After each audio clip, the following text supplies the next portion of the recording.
శ్రోతలకు నమస్కారం. కథాపుస్తకంకి స్వాగతం.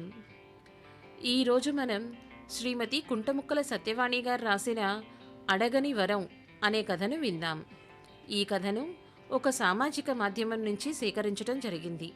ఇక కథలోకి వెళ్దాం. అమ్మా, రేపు ఈ చీరలు షాపులో ఇచ్చేసి డబ్బులు తీసుకొనిరా అంటూ రత్తమ్మ తన తల్లితో చెప్తోంది, పెట్టెలోంచి కొన్ని చీరలు బయట పెడుతూ. అలాగే లేవే, ఎంతైతే ఇమ్మంటావు? వాటిలో కొన్ని మంచి చీరలున్నాయి, ఒకటో రెండో తీసుంచుకోవే, కట్టుకుందువు గాని. ఎన్ని చీరలిచ్చినా, ఎంత మంచివిచ్చినా అన్నీ తన యదాన పడేసుకుని ఏడుస్తూ యాగాణి చేతిలో పెడతాడు ఆ షాపువాడు అంది అక్కసుగా రత్తమ్మ తల్లి లక్ష్మమ్మ షాపు మాడి మీద ఫిర్యాదు చేస్తూ. నాకేం వద్దులే అమ్మా, అతడెంతిస్తే అంతే తీసుకో, అతడితో గొడవ పడకు. అవేమన్నా మనం డబ్బు పోసి కొన్నామా ఏమన్నానా? అయినా పసుబొట్లు పెట్టినవి ఎవరు మాత్రం కొంటారు? ఎవరో మనలాంటి పొట్టగడవని వాళ్ళు తప్ప. అతను మాత్రం అవతల కొనేవాళ్లకి నచ్చ చెప్పి అమ్ముకోవాలి కదా. తల్లికి నచ్చ చెప్పింది రత్తమ్మ. ఒసేయ్, ఆ చీరల్లో చిలకపచ్చ చీర తీసి ఉంచుతానే, అది నీ ఒంటి రంగుకి బాగా నప్పుతుంది అంది లక్ష్మమ్మ చిలకపచ్చ చీరలో తన కూతుర్ని ఊహించుకుంటూ. తల్లి తన కూతురు మంచి చీర కట్టుకుని తిరగాలని ఆశించటంలో తప్పు లేదు కదా. ఎందుకమ్మా మంచి చీరలు? పొద్దున్నుంచి రాత్రిదాకా పొయ్యి దగ్గర పడి ఉండేవాళ్లకి ఏ చీర కట్టుకుంటే ఏమిటి? నిట్టూర్పు విడుస్తూ అంది రత్తమ్మ. నిజమేలే అమ్మా నువ్వు చెప్పింది, ఏ చీర కట్టుకుంటే పోదు. ఇంతకీ రేపు ఎవరింట్లో పనికి పోవాలి అడిగింది తల్లి. రేపు నేను శర్మగారింటికెళ్ళాలి, ఆయన భార్య తిది అంట రేపు. నువ్వు కామేశ్వరరావు గారింటికి వెళ్ళు. సరే పడుకో అమ్మా, తెల్లారకుండానే లేవాలి అంటూ తను పడుకోవడానికి పక్కపరుచుకుంటూ అంది రత్తమ్మ. అమ్మాయి, అడిగానని అనుకోకే, ఆ కామేశ్వరరావు గారింట్లో పని ఎక్కువ, ఇచ్చేది తక్కువ. ఎంత లేదన్నా భోజనాలకి 25-30 మంది దాకా తేల్తారు. అడ్డడు మినప్పప్పుతో గారెలు చేసినా గాని మొదటి బంతికే సరిపోవు. ఆ కామేశ్వరరావు గారి భార్య మహా పిసినారిది. డబ్బులు ఇస్తున్నాం కదా అని అడ్డడు బియ్యం అరిసెలకు కూడా నానబోస్తుంది. చెయ్యలేనేమోనని భయంగా ఉందే. పోని ఈసారికి వాళ్ళింటికి నువ్వెళ్ళు అడిగింది కూతుర్ని రత్తమ్మ తల్లి. ఎలాగమ్మా మరి? శర్మగారింట్లో సుమంగళి వాయినం కదా, ఆయన మరీ కబురు చేశారు అంది రత్తమ్మ. నిజమే తల్లి, ఆ శర్మగారింట్లో అయితే కాస్త కట్టుకునేలాంటి శుభ్రమైన చీర పెడతారు. మిగతా వాళ్ళు ఎవరు పెట్టినా మూరకి పెద్దవి భార్యకి చిన్నవి చీరలు పెడతారు. అసలు అలాంటి పనికిరాని గుడ్డలు ఎందుకు పెడతారో వాళ్లకే తెలియాలి అంటూ సనుక్కుంది రత్తమ్మ తల్లి లక్ష్మమ్మ. పోన్లేమ్మా, వాళ్లకు కలిగింది పెట్టాలనిపించింది పెడతారు. ఉత్తినే పెట్టినమ్మా, నీ మొగుడుతో సమానంగా పెట్టలేదేమీ అందుట ఒక ఆవిడ. అలా ఉంది నువ్వు చెప్పేది అని తల్లి మాటలను ఖండించింది రత్తమ్మ. అది కాదే, నిజంగా బతికున్నప్పుడు తమ వాళ్ళకి అలాంటి వలాసాలు లాంటి గుడ్డలు పెడితే వాళ్ళు కట్టుకుంటారా చెప్పు? సరేలే పడుకో, పగవాళ్లను కూడా పన్నెత్తి మాట అననీయవు కదా అంటూ కూతురు మీద సనుక్కుంటూ దుప్పటి ముసుగేసింది లక్ష్మమ్మ. పక్క మీద నడుం వాల్చింది కానీ రత్తమ్మ కంటి మీద రెప్ప వాలలేదు. అమ్మ ఈ చీరలు ఆ షాపులో ఇచ్చేస్తే దగ్గర 700-800 వస్తాయి. ఆ డబ్బులు హాస్టల్లో ఉండి చదువుకుంటున్న రామానికి పంపితే పరీక్ష ఫీజు కట్టుకుంటాడు. ఈ నెలలో మూఢమాసమని మరొకటని వంట పనులు సరిగ్గా కుదరలేదు. ఫీజు కట్టాలంటూ 2-3 సార్లు కంగారు పడుతూ ఫోన్ చేశాడు రామం. పాపం కష్టపడి చదివినా ఫీజు కట్టలేనేమోనని ఎంత కంగారు పడ్డాడో వెర్రినాయన. కొడుకు రామాన్ని తలుచుకొని నిట్టూర్చింది రత్తమ్మ. ఎలాగోలా ఈ ఏడాది రామం చదువు గట్టెక్కేస్తే వాడికేదైనా చిన్నదో పెద్దదో ఉద్యోగం వచ్చి అమ్మని ఈ వంట పనుల నుండి తప్పించి సుఖపెట్టాలి అనుకుంటూ నిద్రకు ఉపక్రమించినా కంటిమీద కునుకు రాకపోవడంతో ఆలోచనల్లో కూరుకుపోయింది రత్తమ్మ. రత్తమ్మ గతంలోకెళ్తే రత్తమ్మ తల్లి లక్ష్మమ్మకు రత్తమ్మ ఒక్కతే సంతానం. ఇప్పుడు మనం రత్తమ్మ అని పిలుచుకునే రత్తమ్మ అసలు పేరు రత్నమాల. నిజంగా పేరుకు తగ్గట్టుగానే రత్నమాల మెరిసిపోతూ ఉండేది. ఒక్కగానొక్క బిడ్డైన రత్నమాలను లక్ష్మమ్మ, ఆమె భర్త రాజా చాలా అపురూపంగా కళ్లల్లో పెట్టుకుని చూసుకునేవారు. రత్నమాల తండ్రి రాజుకి రాజ్యాలు లేవు కానీ చెయ్యి తిరిగిన క్యాటరింగ్ యజమానిగా బాగానే సంపాదించాడు. భర్తకి పని ఒత్తిడి అధికంగా ఉన్నప్పుడు మాత్రమే లక్ష్మమ్మ భర్తకు సాయంగా పనిలోకెళ్ళేది. మిగతా రోజుల్లో భర్త తెచ్చే డబ్బుతో సంసారాన్ని చక్కగా నడిపేదామె. రత్నమాలను పెద్ద చదువులు చదివించాలని, ప్రయోజకుడికి ఇచ్చి పెళ్లి చెయ్యాలనే కోరికతో అందుకుగాను చాలా డబ్బు ఖర్చు పెట్టవలసి వస్తుందని తెలిసిన ఆమె ఇంటి దగ్గరే అప్పడాలొత్తడం, పచ్చళ్ళు పెట్టడం వంటి పనులు చేసి అలా వచ్చిన డబ్బుని బ్యాంకులో దాచేది.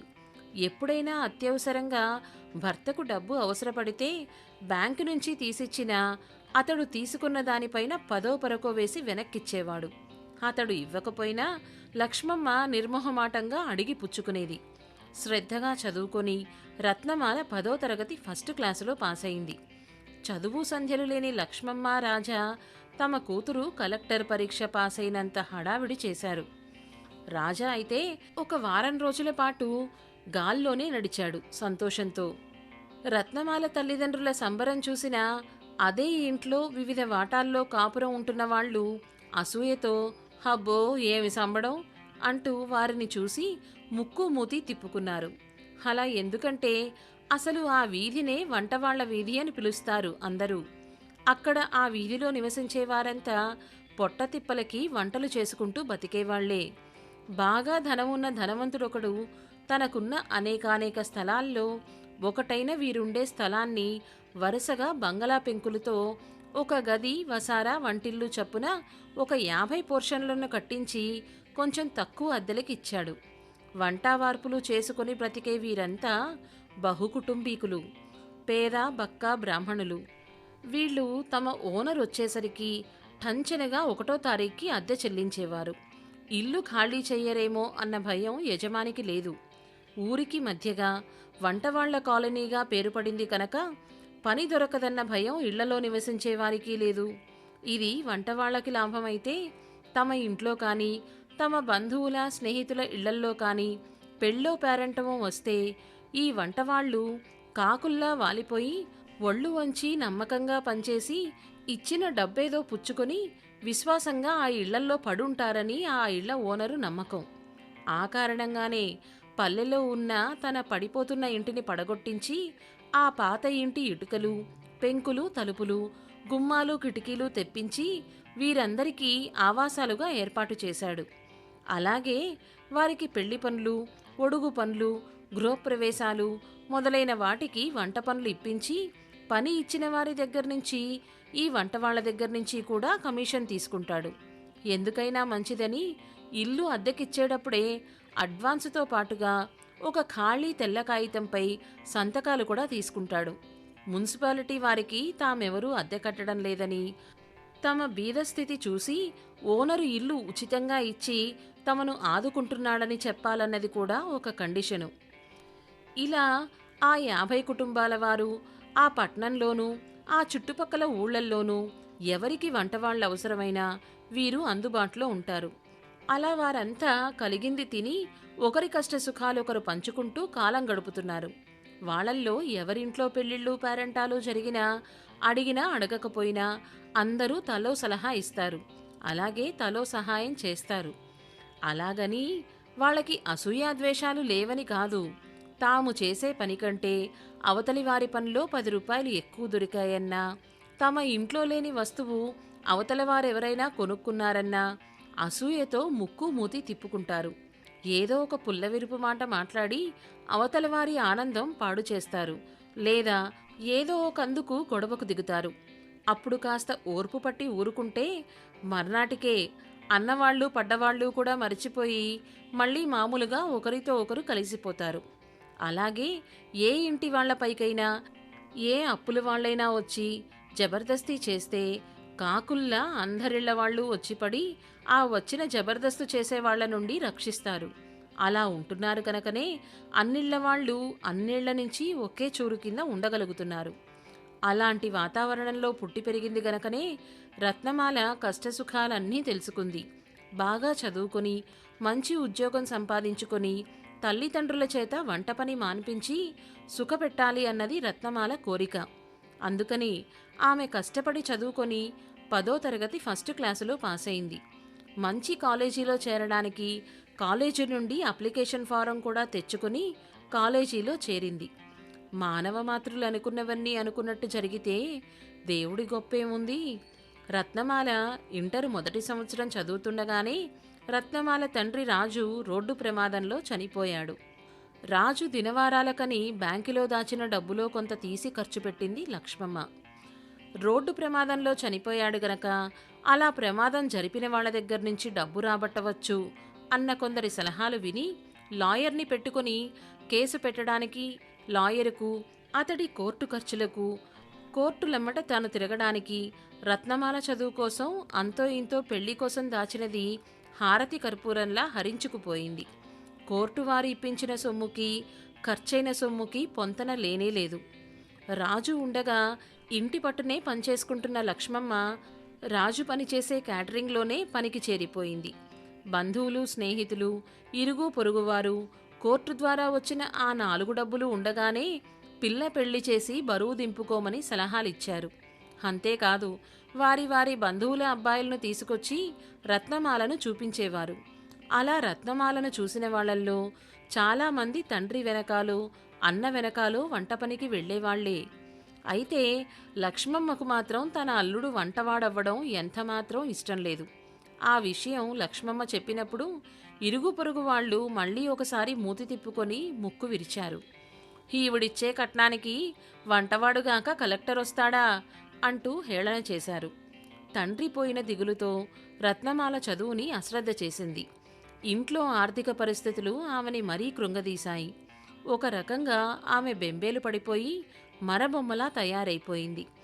భర్త హఠాత్మరణంతో రత్నమాల తల్లి లక్ష్మమ్మ కూతురి భవిష్యత్ పట్ల చాలా ఆందోళన పడసాగింది. దానితో కూతురి చదువు పట్ల కూడా శ్రద్ధ పెట్టలేదు.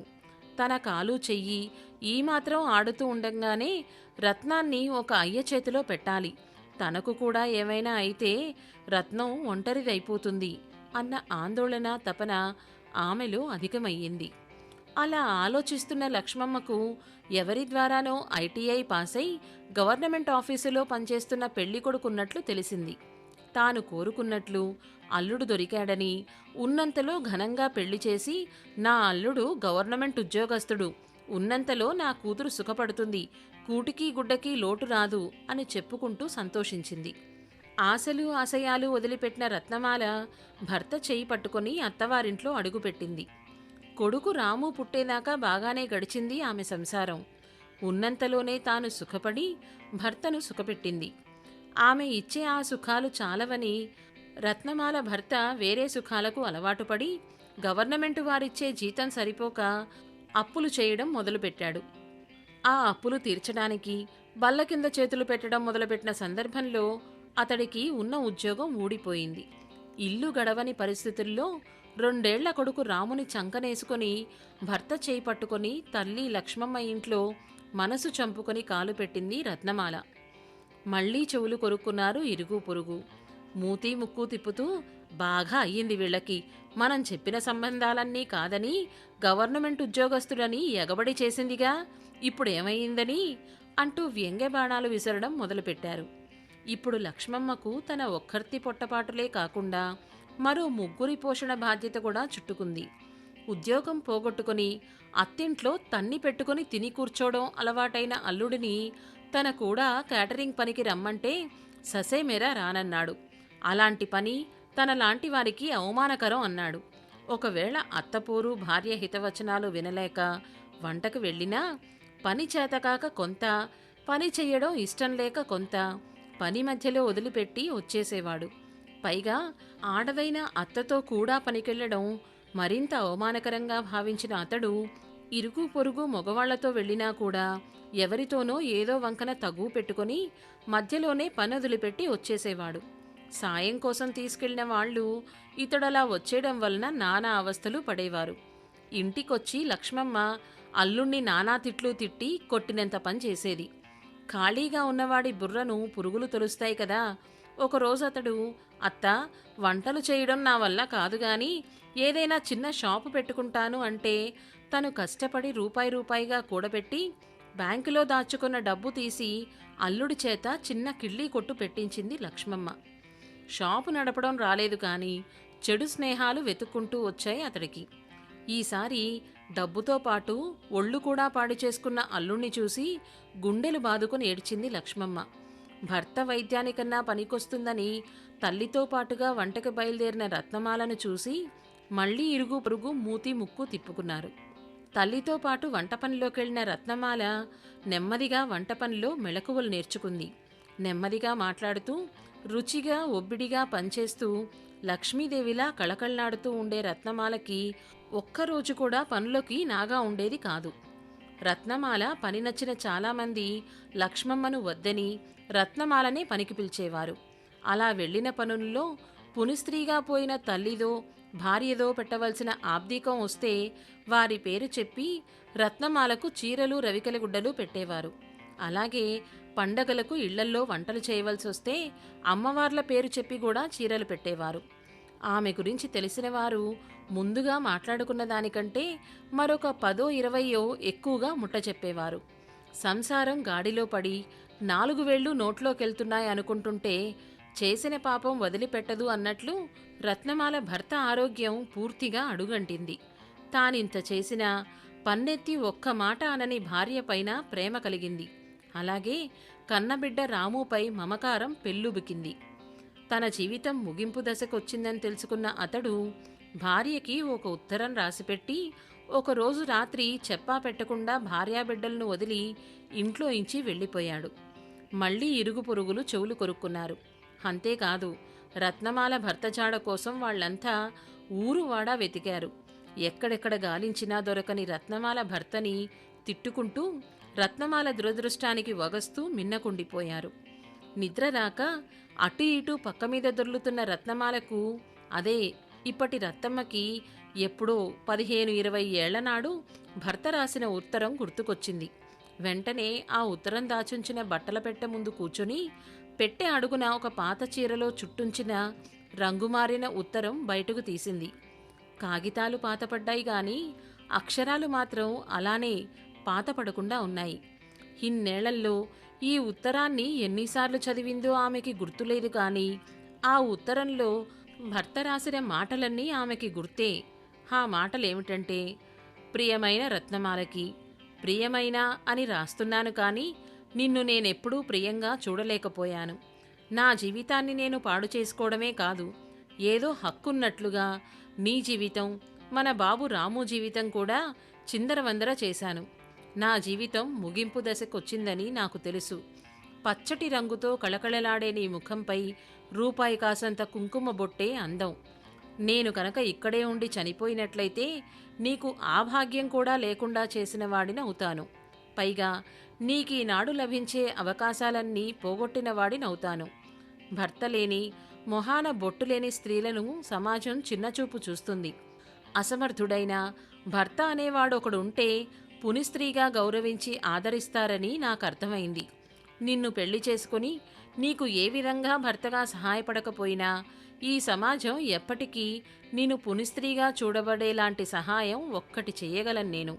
అదెలాగంటే, హిందూ సమాజంలో ఏ వ్యక్తికైనా కనిపించకుండా పోతే అతడు చనిపోయినట్లు నిర్ధారణ కాకపోతే, అలాగే అతడికి చనిపోయిన తర్వాత జరిగే కర్మకాండలు జరగకపోతే అతను ఎక్కడో అక్కడ బ్రతికున్నట్లే భావిస్తారు. కనుక నువ్వు ఎప్పటికీ పునిస్త్రీవే. బాబుని ప్రయోజకుణ్ణి చెయ్యి అని అడిగే అర్హత కూడా నాకు లేదు. నేను చివరిగా కోరేది మాత్రం ఒకటే, నువ్వు పునిస్త్రీగానే జీవితకాలం జీవించాలి. ఇట్లు నీ వాడిని అనుకొనే నీ భర్త. రత్తమ్మ చేతిలో ఉన్న ఉత్తరాన్ని కళ్ళకద్దుకోలేదు గాని గుండెల మీద వేలాడుతున్న మంగళసూత్రాలను తీసి కళ్ళకద్దుకుని పదిలంగా జాకెట్లో దాచుకుంది. పక్కమీద వాలకుండానే తూర్పున వెలుగురేఖలు విచ్చుకున్నాయి. మొహం కడుక్కొని స్నానం చేసి అద్దంలో మొహం చూసుకుంటూ తూర్పున ఉదయించే బాలభానుడిలాగా కుంకుమని నుదుటన దిద్దుకుంటూ తల్లితో, అమ్మా, నేను శర్మగారింటికి వెళ్తున్నాను. నువ్వు కామేశ్వరరావు గారి పని నుంచి వచ్చాక చీరల షాపులో ఇచ్చేసి డబ్బులు పట్టుకురా, పిల్లాడి ఫీజు కట్టాలిట అని తల్లిని హెచ్చరిస్తూ శర్మగారింటి వైపు అడుగులేసింది ఒకప్పటి రత్నమాల అని పిలువబడే రత్తమ్మ. అడగని వరం ఇచ్చిన భర్తకి మనసులోనే నమస్కారాలు చేసుకుంటూ వెళ్తోంది. సమాప్తం. ఇదండి కథ. ఇప్పుడంటే క్యాటరింగ్ సర్వీసెస్ వచ్చి వంటవాళ్ళు కూడా బాగా సంపాదిస్తున్నారు కానీ 1990, 95 ఆ సంవత్సరాల్లో వంటవాళ్ళంటే చాలా కష్టపడేవాళ్ళు. ఇప్పుడు కూడా అలాంటి వాళ్ళు కొందరున్నారు. ఈ కథలో ఒక్క విషయం మాత్రం గుర్తుంచుకొని మనం పాటించాలి. ఎవరినైనా ఇంటికి పిలిచి తాంబూలం ఇవ్వాలనుకుంటే వాళ్ళకి చాలీ చాలని చీరలు పెట్టకండి.